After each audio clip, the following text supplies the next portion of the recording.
Not your friend. You're trying to fucking get me. Or you're I'm not trying to get you. All you're trying to get is some fucking stupid ass fucking confession, and you're not going to get one. Jeff, I'm not going to get a confession out of you for nothing. Exactly, because I didn't do nothing. I'm not trying to get a confession out of you. Okay, I'm going to tell you, I didn't commit no armed robbery, and y'all ain't got no fucking evidence saying I did. Let me go. All you did is find me sitting in my buddy's house because my fucking buddy's dog's going ape shit. I go outside, there are cops everywhere.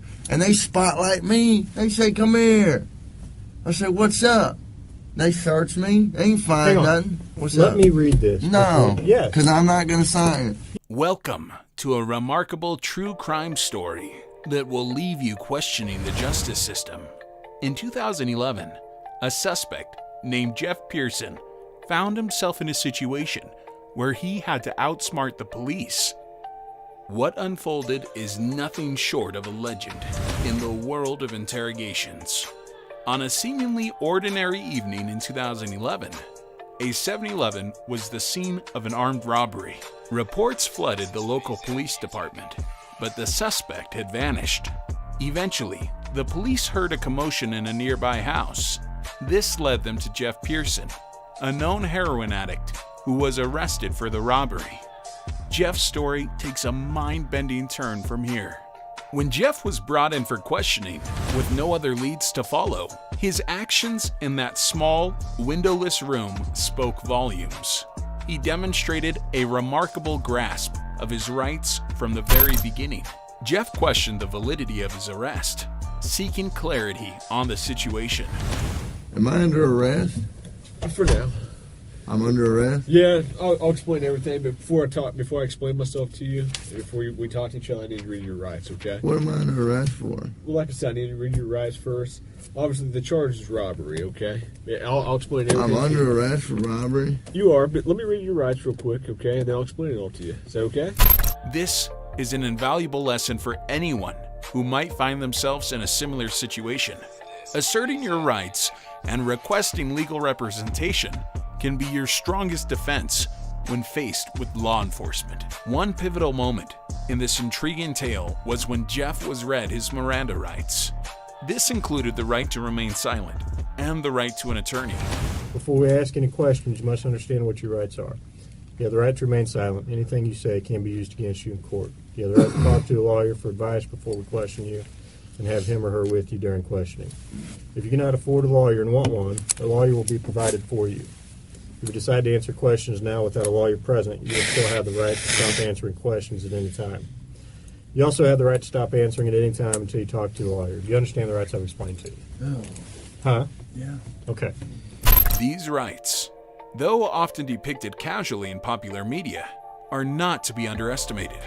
Understanding and, more importantly, exercising these rights can be the difference between safeguarding your legal interests and making potentially self-incriminating statements. So I have the right to stop answering at any time that you want until you talk to the lawyer.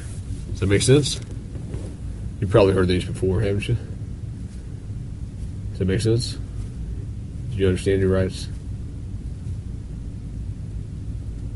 Do you understand your rights, Jeff?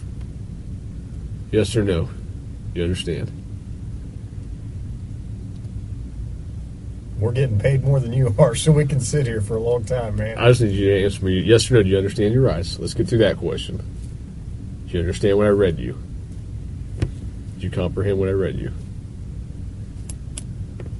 This moment, frequently brushed aside in fictional crime shows, is crucial in real-life situations where your freedom is at stake.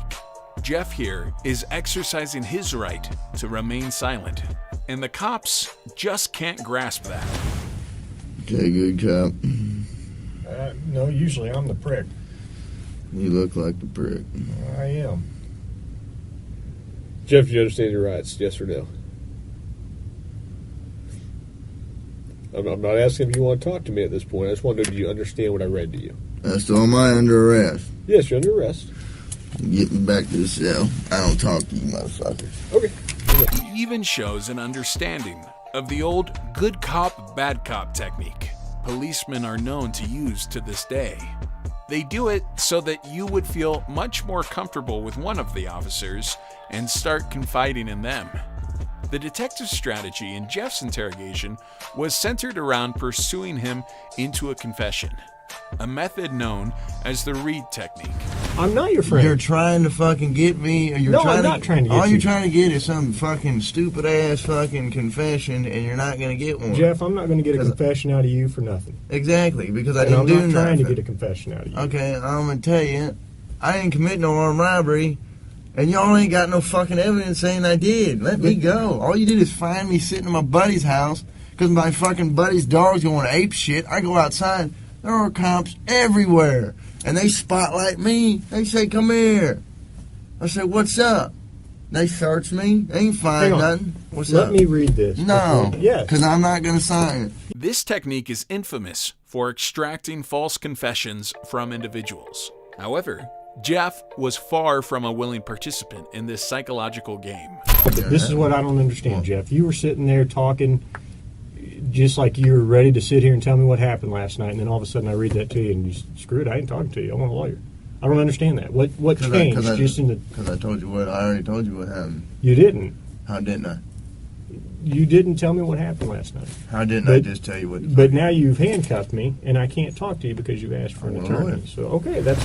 He chose the path of silence and firmly requested a lawyer. His unwavering determination to protect his rights serves as an inspiring example of how knowledge of one's rights and a cool head can thwart even the most sophisticated interrogation tactics. Jeff's resolve to safeguard his rights throughout the interrogation was nothing short of remarkable.